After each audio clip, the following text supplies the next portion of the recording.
اعوذ باللہ من الشیطان الرجیم بسم اللہ الرحمن الرحیم الحمدللہ رب العالمین ثم الصلاة والسلام علی سیدنا و نبینا و مولانا بالقاسم محمد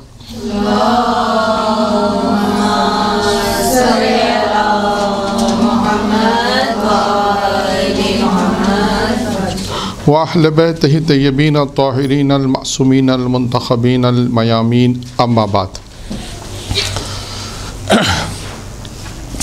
آج جس موضوع پہ گفتگو کرنی ہے وہ موضوع پہلے بھی بیان ہوا ہے لیکن تھوڑا سا مختلف فرق کے ساتھ۔ موضوع کیا ہے؟ موضوع ہے علم دین کی اہمیت، ٹھیک ہے نا؟ اچھا، علم دین کی اہمیت پہ آپ نے مختلف علماء کرام کے درس سنے ہوں گے اور بیان بھی کیے گئے ہیں، لیکن ہمارا جو آج کا موضوع ہے وہ علم دین کی اہمیت، یعنی جب انسان علم دین حاصل کرنے جا رہا ہے تو اس سے پہلے کیا ہونا چاہیے۔ ایک تو ہوتا ہے کہ آپ علم دین حاصل کرنے جا رہے ہیں، مدرسے میں گئے، اب مدرسے کے بعد اس کے اپنے قوانین ہیں، ایک تو یہ ہو گیا، اور ایک یہ کہ نہیں، اس سے پہلے آپ کو پتہ ہو کہ جب علم دین سیکھنے جا رہے ہیں یا علم دین پڑھنے جا رہے ہیں تو ہمارے پاس کیا چیزیں پہلے ہونی چاہیے تو ہم اس چیز کو حاصل کر سکیں گے۔ دو الگ الگ چیزیں ہوئیں، یعنی اس کو کہہ سکتے ہیں کہ علم دین حاصل کرنے کا مقدمہ کیا۔ اچھا، اب یہاں پہ یہ بھی میں بیان کر دوں کہ جب علم دین حاصل جب انسان کرنے جاتا ہے تو ضروری نہیں ہے وہ پاکستان میں، نجف اشرف میں، قم المقدس میں، کہیں پر بھی، مشہد میں، جہاں پر بھی حوض علمیہ ہیں، خواتین کے مدرسے ہیں، وہاں پر علم دین حاصل کرنے، چاہے وہ خواتین میں سے ہوں چاہے وہ طلاب میں سے ہوں، درس حاصل کرنے جاتے ہیں مختلف، کیونکہ عموماً یہ جو عنوانات دیے جاتے ہیں کہ یہ علم دین حاصل، اب ممکن ہے کوئی کہے کہ ہمیں تو نجف قم جانا ہی نہیں ہے تو ہمارے کس کام کا یہ درس؟ نہیں، ہو سکتا ہے کہ آپ کے اس لحاظ سے کام کا ہو یہ درس کہ نجف نہیں جانا، قم نہیں جانا، کراچی کے کسی مدرسے میں اگر آپ کو پڑھنا ہے، اور اس میں بھی ضروری نہیں کہ حوض علمیہ کی تعلیم حاصل کریں، جیسے وہاں پر جو تعلیم ہوتی ہے حوض علمیہ میں، تعلیم میں صرف، نحو، منطق، سب چیزیں پڑھائی جاتی ہیں، لغہ، اصول، مطلب یہ ساری چیزیں پڑھائی جاتی ہیں۔ یہ بھی نہیں پڑھنا کسی کو ممکن ہے، نہیں ہمیں یہ بھی نہیں پڑھنا، ہمیں بہت سی چیزیں ایسی ہیں جو کراچی میں رہتے ہوئے دین پر عمل کرنے کے لیے کچھ چیزیں ضروری ہیں۔ ہم 4 سال ایک مدرسے میں جائیں کہ جہاں پر ہمیں واجبات کی تعلیم مل جائے، جہاں پر ہمیں یہ معلوم ہو اور یہ بتایا جائے کہ ہم اپنی زندگی کو کیسے گزاریں۔ ٹھیک ہے، ہم نے حوض علمیہ نہیں گئے، صرف نہیں، منطق نہیں پڑھی، فلسفہ نہیں پڑھا، علم کلام نہیں پڑھا، لیکن کراچی میں رہتے ہوئے بہت سے ایسے مدارس ہیں جیسے القائم ہے، اب آپ ان کی تمام دروسوں کو اگر آپ غور سے دیکھیں تو اس میں حوض علمیہ کے درس منطق نہیں ہے، لغہ نہیں ہے، اصول نہیں ہے، جو وہاں کا کورس ہے وہ نہیں ہے، لیکن کیا چیزیں دوسری آپ کو زندگی گزارنے کے اصول پتہ چلیں گے، گھر میں کیسے رہنا ہے، شورداری کیسے کرنی ہے، پیرنٹس کے ساتھ کیسے رہنا، بچے ہیں تو پیرنٹ کے ساتھ استاد اور شاگرد کا مسئلہ کیا، پھر معلومات، جنرل معلومات، ٹھیک ہے، حوضے نہیں گئے تو حوضے کی معلومات تو رکھیں، نجف اشرف نہیں گئے لیکن نجف اشرف میں یہ تو پتہ ہو کہ وہاں پر مدرسے میں کیا پڑھایا جاتا ہے، اور وہاں سے اگر وہ تعلیم حاصل کریں تو ہمارے پاس کیا چیزیں ہونی چاہیے۔ تو یہ بہت اچھا، کیونکہ ہمارا موضوع کراچی ہے اس وقت، تو لہٰذا ان درسوں کے اندر آنے کے لیے کچھ اصول میں ابھی بیان کروں گا، کچھ اور جو میں بیان کروں گا وہ کتاب سے ہی ہے، واقعہ بھی پڑھوں گا آپ کے سامنے، اس واقعے سے جو چیزیں نکل کر سامنے آئی ہیں، یا یوں کہہ لیجیے کہ تعلیم حاصل کرنے کے لیے، چاہے وہ میں نے عرض کیا کہ چاہے نجف و قم ہو چاہے کراچی ہو، کیونکہ ممکن ہے کہ آپ کے پاس کتنی ایسی خواتین ہوں گی جو نجف نہیں جانا چاہتی یا قم نہیں جانا چاہتی، کہتے ہیں کراچی میں رہ کے ہم اپنی زندگی کو بہتر کریں، یہاں کے جو مدارس میں دین، یہاں پہ بھی علم کلام کے درس ہیں، یہاں پہ بھی علم رجال کے درس ہیں، یہاں پہ بھی اخلاقیات ہیں، یہاں پہ بھی فقہ کے درس موجود ہیں، یہاں پہ بھی جو تاریخی درس ہوتے ہیں، سیرت کے درس ہوتے ہیں، یہاں پہ بھی علم کلام کے درس ہوتے ہیں، ہم ان سے ان تمام دروس کو حاصل کر کے شرکت کر اپنی زندگی کو بہتر بنا لیں، اپنے ماحول کو بہتر بنائیں، اپنے معاشرے کی اصلاح کریں، اپنی اصلاح کریں، اس کے بعد کس کی اصلاح کریں؟ اپنے گھر کی، اور گھر کے بعد معاشرے کی اصلاح کریں۔ تو ٹھیک ہے، یہ ایک مقدمہ میں نے آپ کے سامنے اس سے بیان کیا کہ کوئی یہ نہ کہے کہ مولانا صاحب ہم کو تو جانا ہی نہیں ہے تو یہ ساری چیز ہمارے کام کی نہیں، آپ کے کام کی بھی ہے، اس پہ کچھ تقریباً ساری چیزیں ایسی ہیں کہ جو حوض علمیہ میں بھی جانے سے پہلے کام کی ہیں، اور یہاں کے مدارس میں بھی اگر انسان کو درس حاصل کرنا ہے تو آپ کو چاہیے ہوگا کہ ان چیزوں کو اپنے سامنے مد نظر رکھے تاکہ انسان اپنی زندگی کو کامیاب دیکھیں اصل ہدف کیا ہے. میں آپ سے اگر پوچھوں مدرسے میں آنے کا اصل ہدف کیا ہے؟ علم سیکھنا. اس کے بعد کیا ہدف ہے؟ اور یعنی اتنی ساری خواتین نے بھی ایک ہی جواب آیا ہے،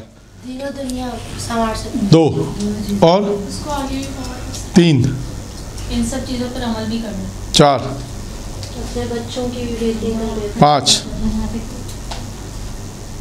5 یعنی اگر 20 خواتین ہیں تو 20 جواب تو ہونے چاہیے. 6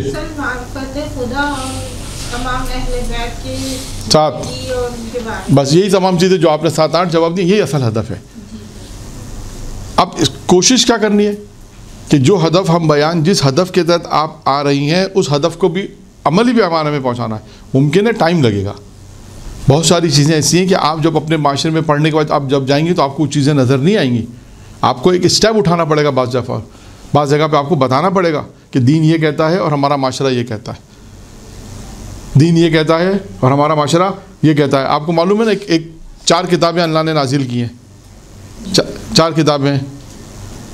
ایک اس میں سے توریت، معروف کتاب ہے توریت، ٹھیک ہے. اور ایک ہندوستان سے ایک کتاب آئی ہے، چلیں اور آسان کر دیں، ہندوستان سے پاکستان ایک کتاب منتقل ہوئی ہے. اس کتاب کے کیا نام ہے؟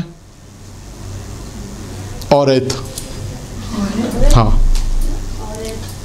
اوریت یعنی عورتوں کا دین، عورتوں کی شریعت، کہ یہ نہیں کھا سکتے، کونڈا نہیں اٹھا سکتے، یہ ٹافی مرد نہیں کھا سکتے.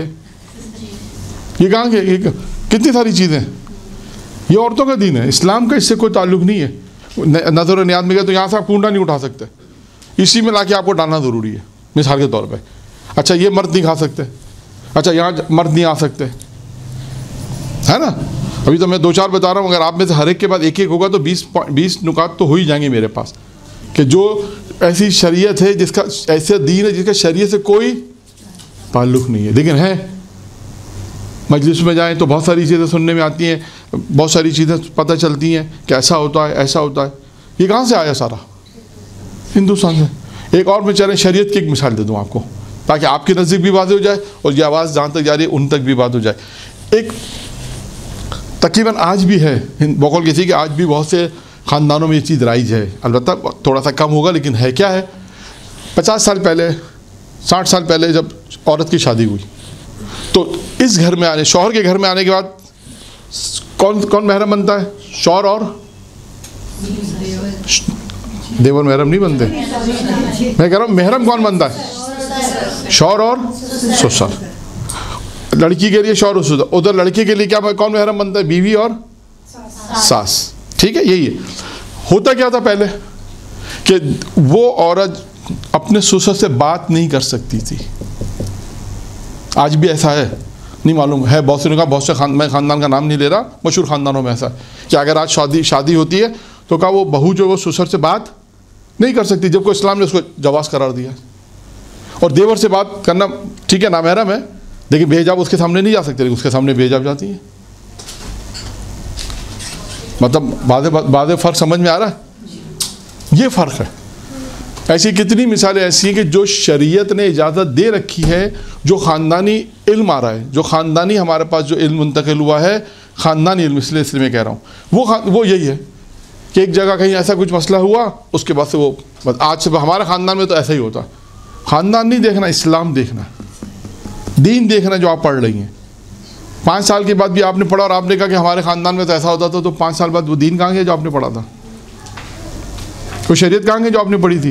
5 سال بعد بھی آپ کے پاس کتاب کا نام جو میں نے بتا دیا، بار بار تکرار نہیں کر رہا ہوں، وہی کتاب وہی چلتی ہوئی آ رہی ہے کہ ہمارے یہاں. تب دیکھیں احترام اپنی جگہ پر ہے. احترام اور چیز ہوتی ہے. بعض اوقات احترام کے علاوہ کچھ چیزیں ایسی ہوتی ہیں جو شریعت نے جواز قرار دیا ہے کہ آپ کے لیے جائز ہے، لیکن ہم کہتے ہیں کہ ہمارے خاندان میں تو ایسا ہوتا تھا، لہٰذا اب بھی ایسا ہی ہوگا. تو یہ کب ختم ہوگا؟ علم آنے کے بعد، پریکٹیکل کرنے کے بعد. اگر کوئی ایسی رسم و رواج ہیں تو وہ اس کا کوئی فائدہ نہیں ہے جب اگر شریعت منع کرتی ہے وہ عمل نہیں کریں. ٹھیک ہے, یہ تمام باتیں بتانے کا مقصد یہ تھا کہ ہمیں ان تمام چیزوں پہ عمل کرنا ہے, چاہے پاکستان, چاہے حوض علمیہ جائیں چاہے حوض علمیہ نہ جائیں. کراچی کے کتنے مدارس ہیں جہاں پہ خواتین جاتی ہیں درس حاصل کرنے, تو ضروری نہیں کہ وہ کہیں کہ مولانا یہ درس جو آپ دے رہے ہیں تو ان کے لیے نہیں, یہ آپ کے لیے بھی ہے, سب کے لیے درس ہے. آئیے نمبر 1, علم. میں نے اس کا موضوع یہ دیا کہ علم دین حاصل کرنے سے پہلے چند چیزوں کا ہونا ضروری ہے. ان میں چند چیزیں مطلب ہم نے 10 چیزیں نوٹ کی ہیں, ویسے بہت ساری ہوں گی, ہم نے 10 چیزیں گنوا رہے ہیں کہ کچھ واقعات, 2 واقعات ابھی آپ کے سامنے میں پڑھوں گا, ان واقعات سے ہم نے چیزوں کو درک کیا ہے, نکالا کہ دیکھیں اس واقعے میں یہ چیزیں ہمارے سامنے آتی ہیں. نمبر 1 کیا ہے؟ خدا شناسی, توحید شناسی, یعنی معرفت خدا آسان الفاظ میں. یا آپ معرفت خدا آپ کو آنا چاہیے, معرفت پہ پروردگار آپ کو پتہ ہونا چاہیے. ٹھیک ہے, ایک دلیل ہوتی ہے وجود خدا پر, وہ بھی آپ کے پاس ہونی چاہیے. پھر انسان جب وجود خدا سے آگے بڑھتا ہے کہ ہاں خدا پہ دلیل ہے, پھر پروردگار جب وہ کہتے ہیں نا تقرب حاصل کرو, وہ جو تقرب حاصل کرو, یہاں پہ 2 دن پہلے امام حسن عسکری علیہ السلام کی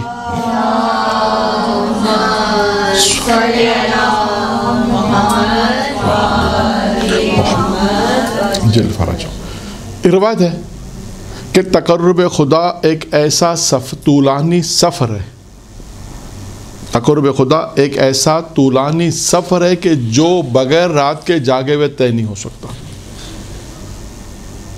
ایک جملہ ہے امام کا, یعنی خدا کا تقرب کہتے ہیں ایک طولانی سفر ہے. اور اس سفر کو کیسے حاصل کریں گے؟ اس سفر پہ جانا, اس سفر یعنی یہ جو سفر ہے اس کو کیسے حاصل کریں گے, یا مفہوم روایت بیان کر رہا ہوں کہ امام فرمایا بغیر رات کے جاگے ہوئے یہ طے نہیں ہو سکتا. اب اس جملے میں دیکھیں کتنی گہرائی ہے, یہ آپ دیکھیے گا. آپ کو کتابوں میں جملہ یہاں پر آئے تو میں نے سرچ کر دیا, معرفت خدا یہی ہے کہ انسان پہلے مرحلے میں وجود خدا ہے, دوسرے مرحلے میں معرفت خدا. بہت سے لوگ آپ نے عالموں کے واقعات سنے, آپ اپنی زندگی میں دیکھیے گا کتنی معرفت انسان کی خدا سے بڑھتی جاتی ہے, بشرطے کہ انسان واجبات پہ عمل کرے گا, تقرب حاصل کرے گا تو وہ معرفت بڑھتی جائے گی. اس کے کہتے ہیں توحید شناسی. اچھا, اب یہیں پہ میں واقعہ سنا دیتا ہوں, ٹھیک ہے, تاکہ پھر بعد میں دوسری چیزیں بھی بیان کروں گا. پہلے بھی شاید یہ واقعہ آیا تھا, دوبارہ میں بیان کرتا ہوں. اخند خراسانی ایک بہت بڑے عالم تھے, آج سے تقریباً 50 سال, میرے خیال سے زیادہ پرانے نہیں ہوں گے, 50 سال یا 60-70 سال پرانے ہوں گے. ان کی کتاب کفایہ, جو اصول کی کتاب ہے جو پڑھائی جاتی ہے, اخند کا ایک واقعہ لکھا ہے. یہ کتاب عاشقان خدا اس کتاب میں لکھا, میں تاکہ حوالہ بھی دے دوں. یہ کتاب آج جو کچھ آج پڑھا جائے گا اس کتاب سے, عاشقان خدا یہ کتاب ہے. اس کتاب میں بہت سے علماء کے واقعات ہیں, بہت ساری علماء کی باتیں ہیں, ہسٹری ہے, اور بہت ساری چیزیں اس میں ہیں. اسی میں ایک واقعہ انہوں نے لکھا ہے کہ اخند درس دے رہے تھے, اور وہ زمانہ تھا جب تھوڑا غربت کا زمانہ تھا, اتنا پیسہ لوگوں کے پاس نہیں تھا. اور شاگرد یہ بیان کرتے ہیں کہ جب ہم درس میں بیٹھے ہوئے تھے, اور درس کے دوران کے بعد ایک شخص آیا, انہوں نے آ کے اخند کو کچھ ہدیہ دیا, مطلب پیسے دیے. اب پیسے انہوں نے بیٹھے ہوئے تو کہا کہ جو جہاں بیٹھے تھے اس کے نیچے, تکیے کے نیچے, مثلا تکیہ تھا, تکیے کے نیچے پیسے رکھ دیے. اب بیان کرتے ہیں کہ تھوڑی دیر کے بعد 2 شخص آئے.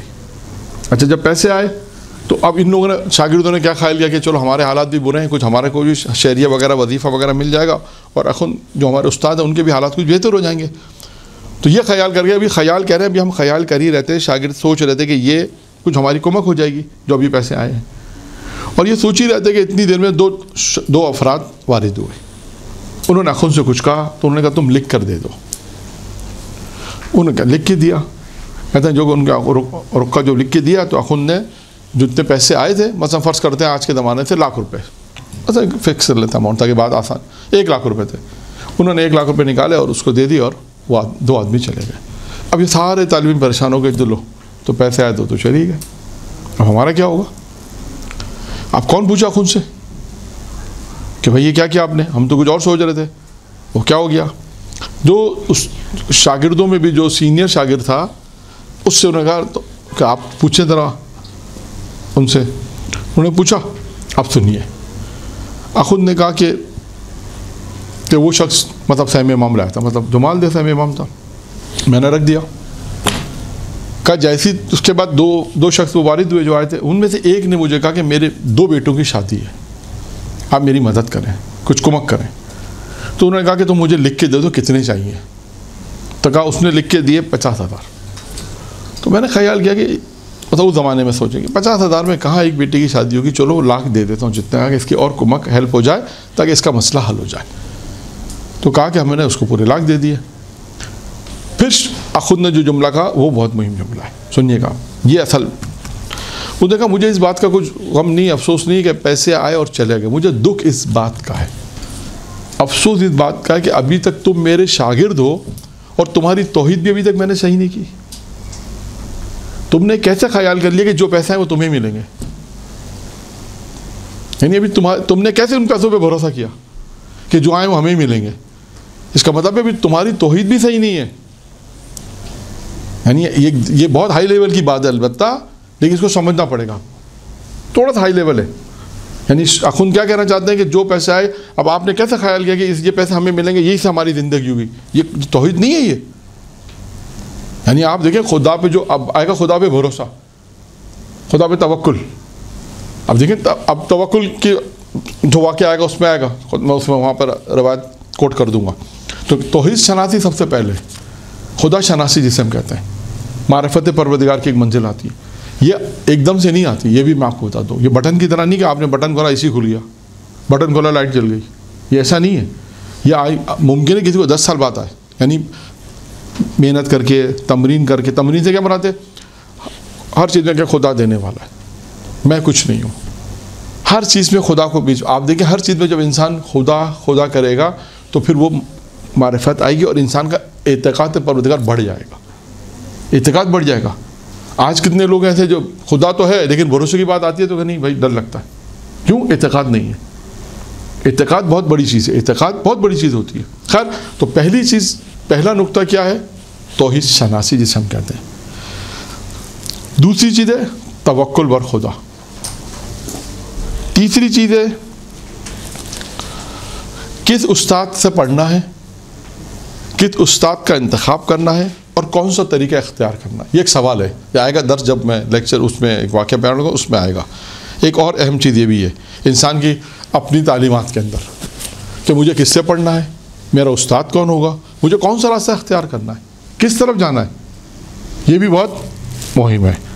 تیسرا, پہلا توحید ہو گیا, دوسرا توکل, تیسرا یہ ہوگا. چوتھا کیا ہے؟ خدا راضی ہو جائے. یعنی آپ جس درس حاصل کر رہی ہیں, تعلیم حاصل کر رہی ہیں, تو آپ کا ایک ہدف کیا ہونا چاہیے ہے؟ خدا مجھ سے راضی ہو. یعنی جو عمل آپ کا تعلیم حاصل کرنا خدا کی رضایت کا سبب بنے. ایسا نہ ہو کہ خدا ناراض ہو جائے. یعنی تعلیم بھی حاصل کرنا, یہ دین کی تعلیم حاصل کرنا, خدا مجھ سے راضی رہے, رضایت پروردگار ہو. چوتھا ہے, پانچواں ہے, چوتھا ہے پانچواں, اچھا ہاں, پانچواں ہے توسل معصوم, توسل اہل بیت کر لیا ہر معصوم سے. یہاں پہ کیونکہ واقعہ ایک معصوم کا اس لیے میں توسل معصوم لکھا ہے, ورنہ آپ توسل اہل بیت لکھیں. توسل اہل بیت ہونا چاہیے.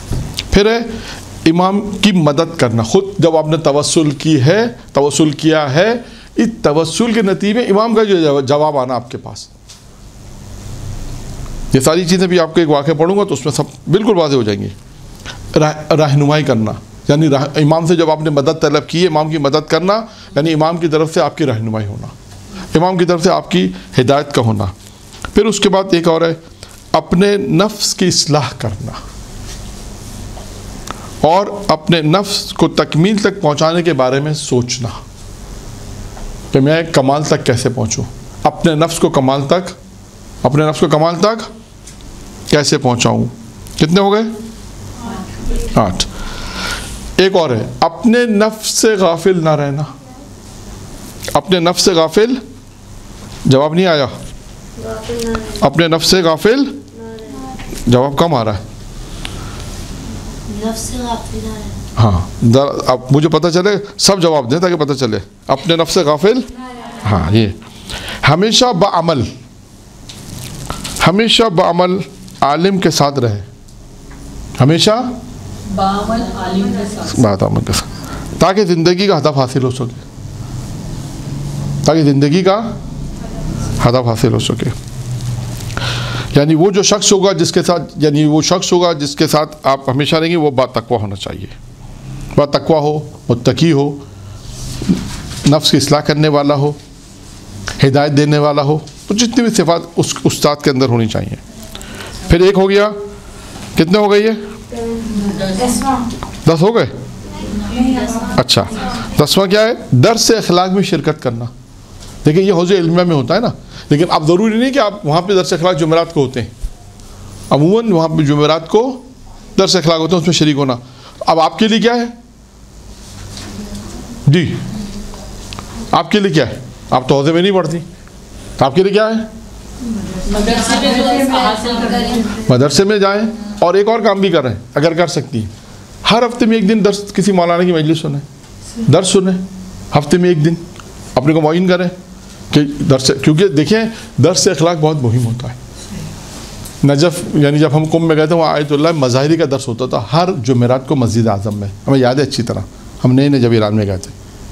مسجد اعظم میں بہت بڑا تھا، 2 2.5 3 4 ہزار آدمی آتے تھے. 4 ہزار آدمی شب جمعہ نماز کے بعد درس دیتے تھے اور زبردست درس اخلاق ہوتا تھا. پھر اس کے بعد کئی درس اخلاق مدرسہ فیضیہ میں ہوتے ہیں. پھر آیت اللہ ناصر مقام شیرازی کے درس ان کے اپنے مؤسسے میں ہوتے تھے. اسی طرح وہاں پر جن کے مؤسسات ہیں، درس ہیں، حسینیہ ہے، مسجد عمومی جگہ ہے، مسجد فیضیہ ہے، مدرسہ حجتیہ ہے، وہاں پہ درس اخلاق ہوتے تھے. بڑے بڑے استاد آتے تھے، بڑے بڑے اساتید اپنے ماہر، کوئی حدیث کا استاد تھا، کوئی تفسیر کا استاد تھا، کوئی تاریخ کا استاد تھا، کوئی درس اخلاق میں اچھی داستان، اچھے واقعات. ہر استاد اپنے فیلڈ کا جو ماہر ہوتا تھا اس کو بلاتے تھے اور درس. ویسے بھی استاد تھے جنہیں عربی کے اشعار بہت یاد ہوتے تھے، ایسے بھی استاد تھے جنہیں آیت قرآنی بہت یاد ہوتی تھی. تو خیر وہ اپنے تو درس اخلاق ایک بہت ضروری چیز ہے. اب یہاں پر تو نہیں ہوتا کہیں پر، یا تو مدرسے کے اندر یہ آپ کا درس اخلاقی ایک طرح سے کہ ہر ہفتے آ رہے ہیں مدرسے میں، ٹھیک ہے. یہاں پہ بہت ساری چیزیں ایسی ہیں کہ جو کوئی تاریخ کا درس دے رہا ہے، کوئی سیرت کا درس دے رہا ہے، کوئی مسائل فقہ بیان کا توجیہ مسائل کے بیان کر رہا ہے. جیسے کوئی شہادت ولادت پہ ایام آتے ہیں تو اس کے حساب سے موضوعی درس ہوتے ہیں، تو وہ آپ کی سیرت کے حساب سے درس ہو گیا. ائمہ کے اقوال کے حساب سے، ائمہ کی سیرت کے حساب سے، ائمہ کی زندگی کے حساب سے وہ درس ہو گیا. اس ائمہ کی زندگی میں کیا تھا اور اس سے ہم نے کیا درس حاصل کیا، اس طرح. تو درس اخلاق ایک ضروری ہے.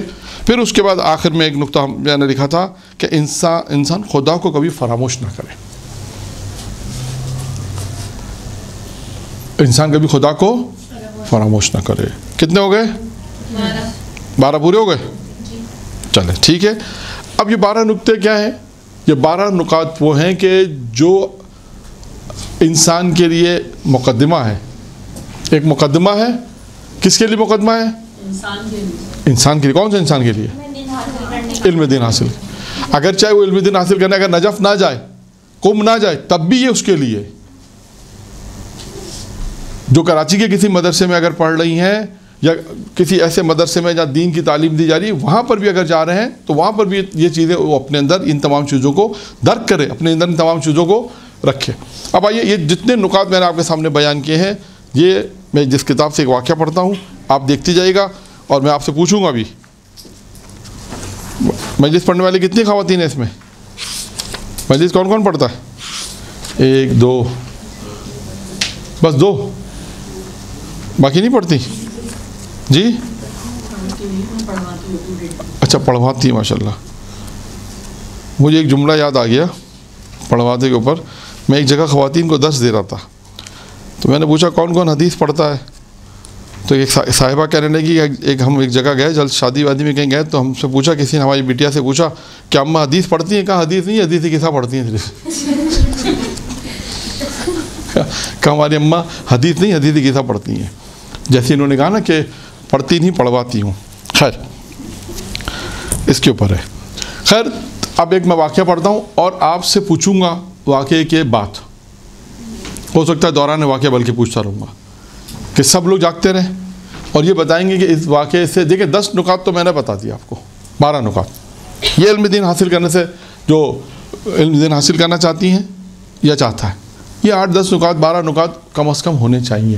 مقدمے کے طور پر کہ جب انسان جس وادی میں جا رہا ہے, جس جگہ جا رہا ہے, اس سے پتہ ہو کہ میں کیا حاصل کرنے جا رہا ہوں, اور اس سے پہلے بہت ساری چیزیں میرے پاس ہوں تاکہ میں اس چیز کو حاصل کر سکوں. اب اس کی بہت ساری مثالیں میں دے سکتا ہوں, یعنی بہت ساری مثالیں بھی آپ کے سامنے آ جائیں گی. ایک مثال ہے کہ جب انسان, یا دنیاوی لحاظ سے بھی بہت ساری چیزیں ایسی ہیں کہ جب انسان کہیں جاتا ہے کچھ حاصل کرنے کے لیے, یا اسکول جا رہا بچہ فرسٹ ایئر, جب فرسٹ ایئر میں وہ جا رہا ہے تو پہلے میٹرک کلیئر ہوگا تو فرسٹ ایئر سمجھ میں آئے گا.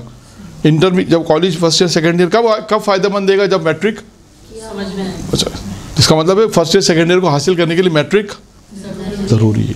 اسی طرح ایک چھوٹی سی مثال میں نے دی, اور بھی بہت سی مثالیں ہوں گی. آئیے میں واقعہ پڑھتے جاتا ہوں, اور جو لوگ مجلسیں پڑھتی ہیں یا نہیں پڑھتی وہ بھی مجھے بتا دیے گا اس میں کیا نکتہ ہے.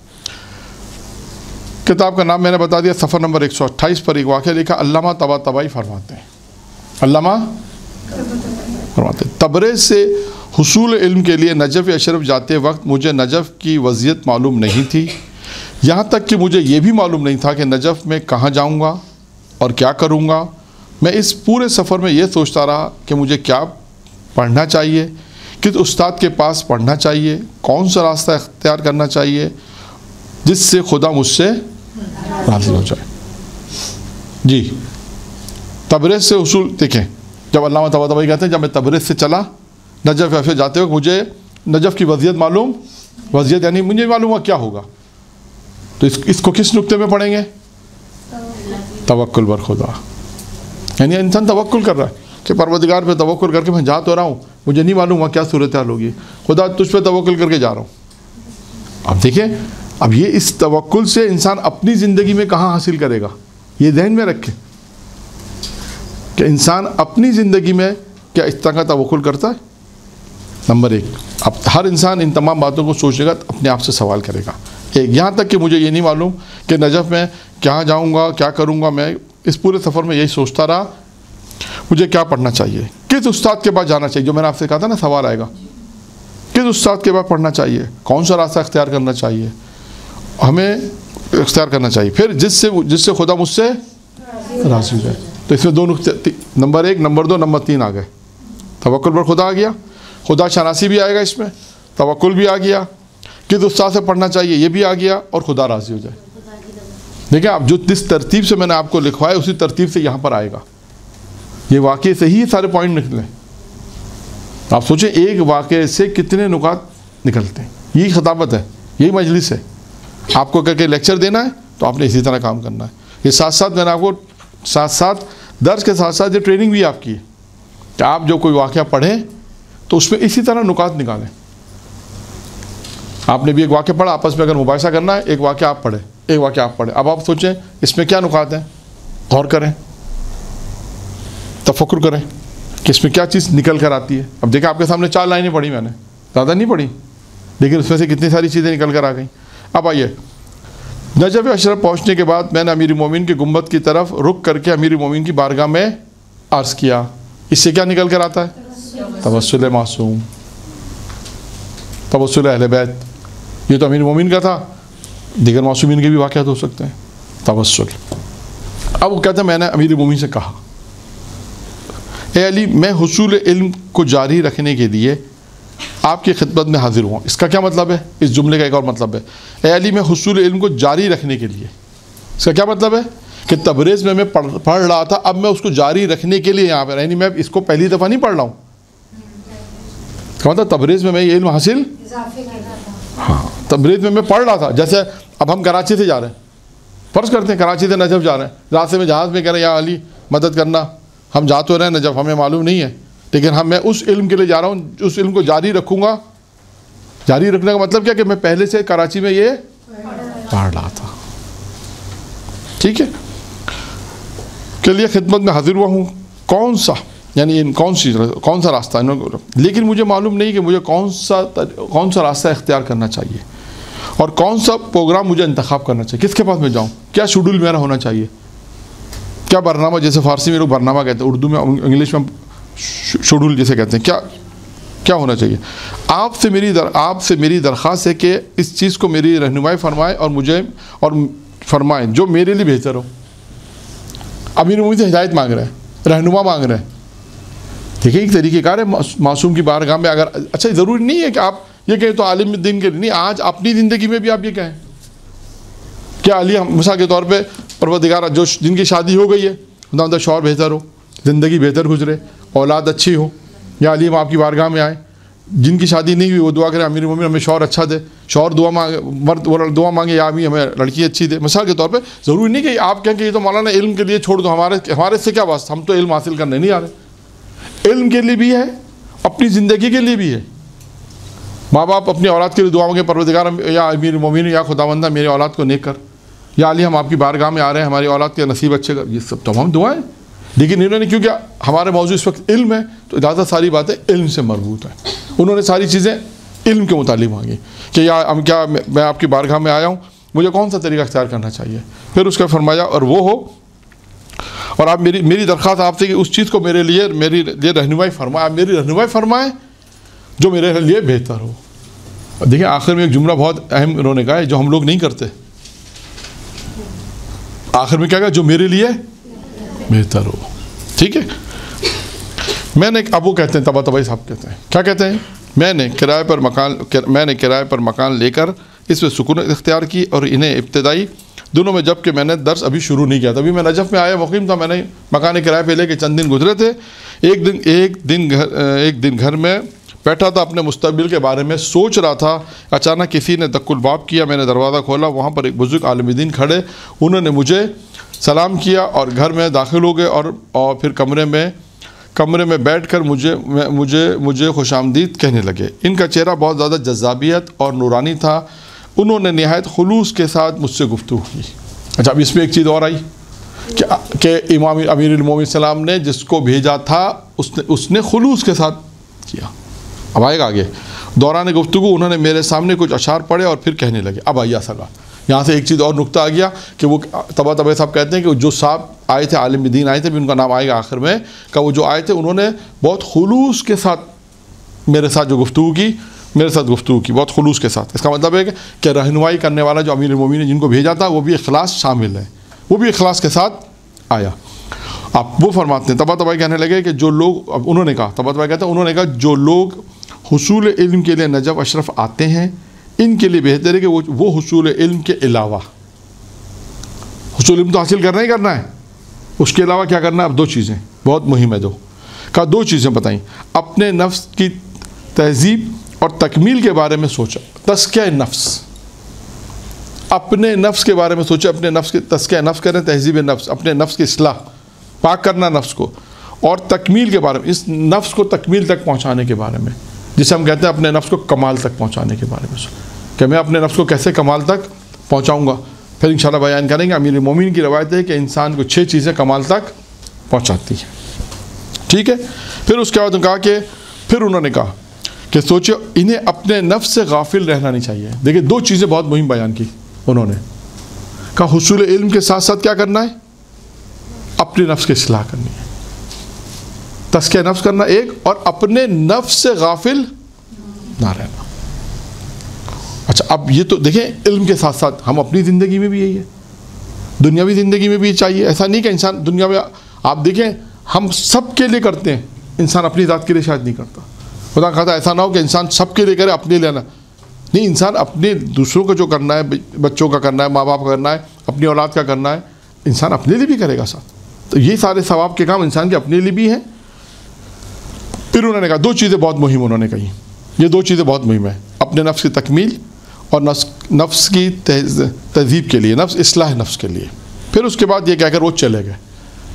اب آئیے تو وہ کیا کہتے ہیں, ان کی اتنی سی مختصر گفتگو, اتنی مختصر محفل سے ان کے اسلامی اخلاق اور رفتار کا گرویدہ ہو گیا. اس عالم ربانی کے مختصر باثر الفاظ میرے دل میں اتنے اثر انداز ہوئے کہ ان کے ذریعے میرا آئندہ کا پروگرام واضح اور روشن ہو گیا. اب یہاں پہ ایک چیز اور سمجھ میں آتی ہے. وہ کیا سمجھ میں آتی ہے, کیا آتی ہے, با اثر عالم کی بات اثر کرتی ہے.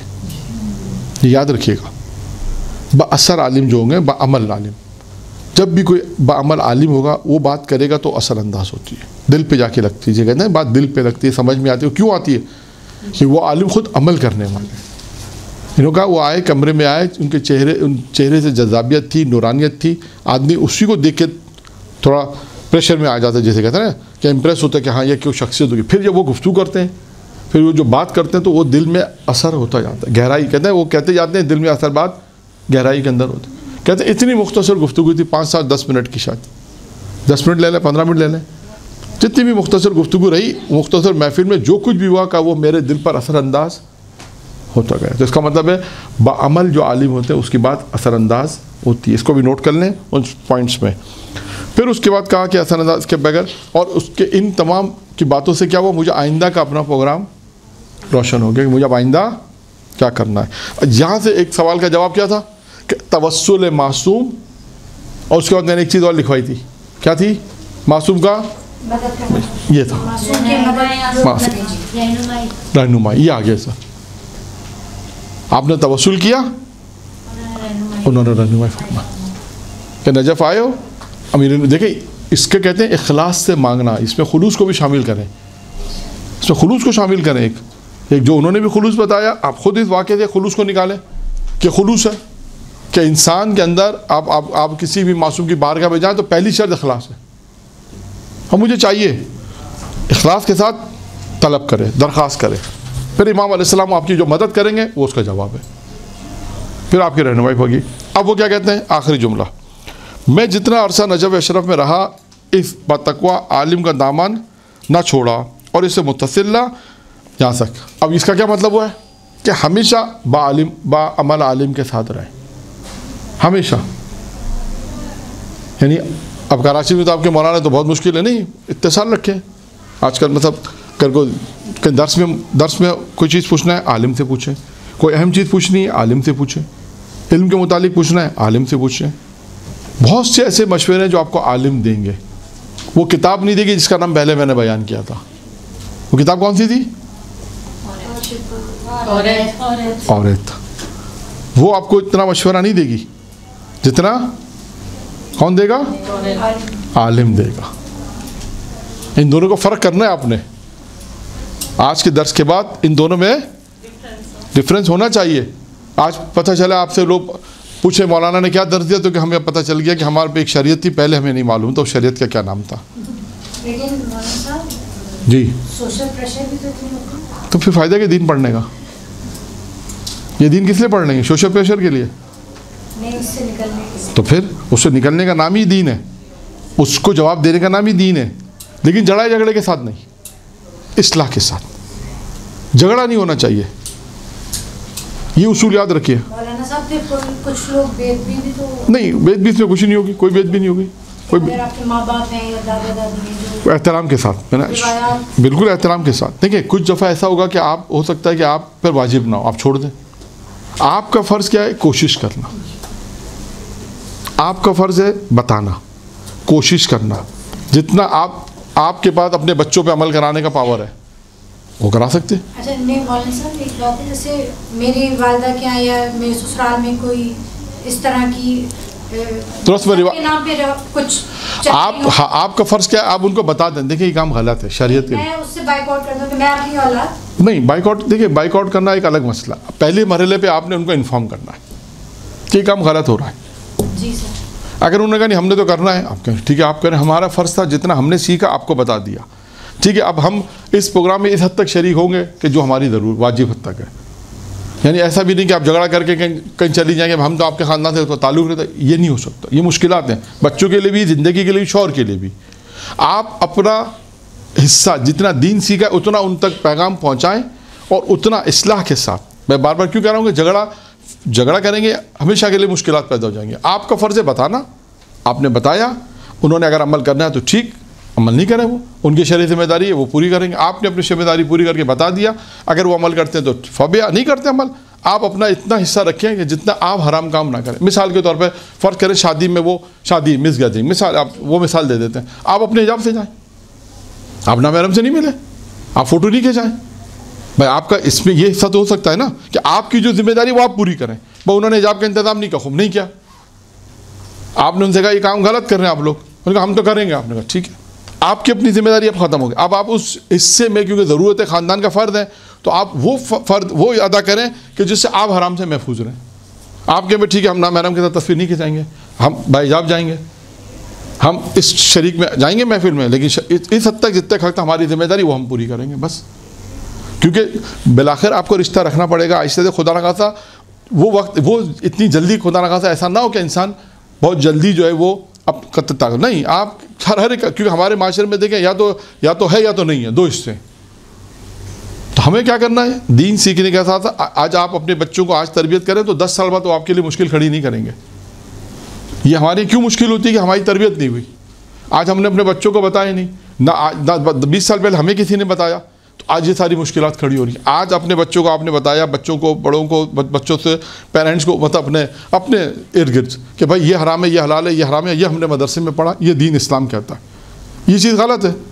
آپ اپنے بچوں کے اوپر تو مثال کے طور پہ تربیت اچھا کر ان کو تو اچھا بیان کر سکتی ہیں. وہ اللہ روز قیامت آپ سے اپنے بچوں کا پوچھے گا, آپ کے بڑوں کا آپ سے نہیں پوچھے گا. یہ اصول یاد رکھیں, آپ سے وہ پوچھے گا جو آپ کی ذمہ داری دی گئی ہے. دیکھیں عورت کی ذمہ داری شریعت کی نگاہ میں جو ہے وہ آپ کو معلوم کرنی کیا ہے اور اس پہ آپ کو عمل کرنا ہے. جو بھی ذمہ داری شرعی لحاظ سے وہ آپ نے معلوم کر کے اس پہ عمل کرنا ہے, یہ آپ کی ذمہ داری ہے. ٹھیک ہے, بات کہاں تک پہنچی تھی ہماری؟ بات یہاں تک پہنچی آخری جملہ. بس اس کے بعد آخری جملہ کیا ہے؟ آخری جملہ یہ ہے کہ اور پھر اس کے بعد میں جتنا عرصہ نجف اشر میں رہا, باتوں کو عالم کے ساتھ ہمیشہ رہیں. عالم سے یہاں تک میں نے بات کہی تھی کہ عالم کے ساتھ جڑے رہیں تو آپ کو اچھے مشورے دے گا, اچھی باتیں بیان کرے گا اور بعمل انشاءاللہ ہوگا تو آپ پر اس کا اثر بھی ہوگا. پھر اس کے بعد ہے درس. اچھا, پھر وہ کہتے ہیں کہ ان کے درس اخلاق میں جاتا تھا اور ان سے مستفید ہوتا تھا. وہ درس اخلاق کی بات آ گئی جو میں نے آپ کو لکھوائی تھی. یہ ضروری ہے, درس اخلاق ضروری ہے. درس اخلاق کیا ہے؟ جہاں ہر ہفتے آپ درس اخلاق میں جائیں, یہاں پہ درس اٹینڈ کرتے ہیں وہ اٹینڈ کریں اور درس اخلاق اٹینڈ کریں, تو اس کا فائدہ آپ کو پہنچے گا. اور آخر میں اس عالم کا اب نام آ رہا ہے, وہ بیان کرتے ہیں وہ عالم کون تھے. وہ بیان کرتے ہیں کہ وہ عالم وہ بزرگ عالم دین حضرت آیت اللہ الحاج مرزا علی آغا قاضی رضوان اللہ تعالیٰ جو آج کل مشہور ہے آغا قاضی طباطبائی کے نام سے, جن کے آپ نے واقعات بھی سنے ہوں گے, جن کے بہت دلچسپ واقعات ہیں. نجف اشرف میں وادی السلام میں ان کی قبر مبارک ہے. درود پڑھے محمد و آل محمد.